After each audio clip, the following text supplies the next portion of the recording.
ప్రభువైన యేసుక్రీస్తు నామములో యూట్యూబ్ ఛానల్ రోషన్ మినిస్ట్రీస్ చూస్తున్న మీ అందరికీ ప్రభు నామములో వందనాలు తెలియచేస్తున్నాను. యెహోవా దేవుని సృష్టి డే 2 రెండవ దినమున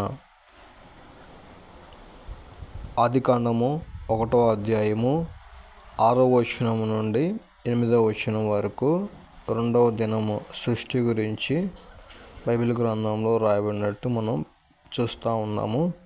ఇక రెండవ దినమున దేవుడు ఏమి సృష్టించాడంటే, మనం బైబిల్ గ్రంథం చూసినట్లయితే దేవుడు విశాలము, అంటే ఇక్కడ మనం చూసుకున్నట్లయితే భూమి నీళ్ళతో నింపబడి ఉన్నది.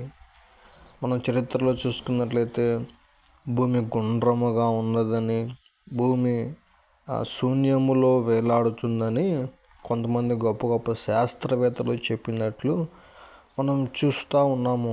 ఇక మనం చూసుకున్నట్లయితే రెండో రోజు దేవుడు ఆ నీళ్లను ఆ విశాలము కలగజేసి ఆ నీళ్లను వేరుపరచటం, తర్వాత పైన ఖాళీ ప్రదేశం ఏర్పడినప్పుడు ఆ ఖాళీ ప్రదేశానికి దేవుడు ఆకాశం అని పేరు పెట్టడం మనం దేవుని లేఖనాల్లో చూస్తూ ఉన్నాము.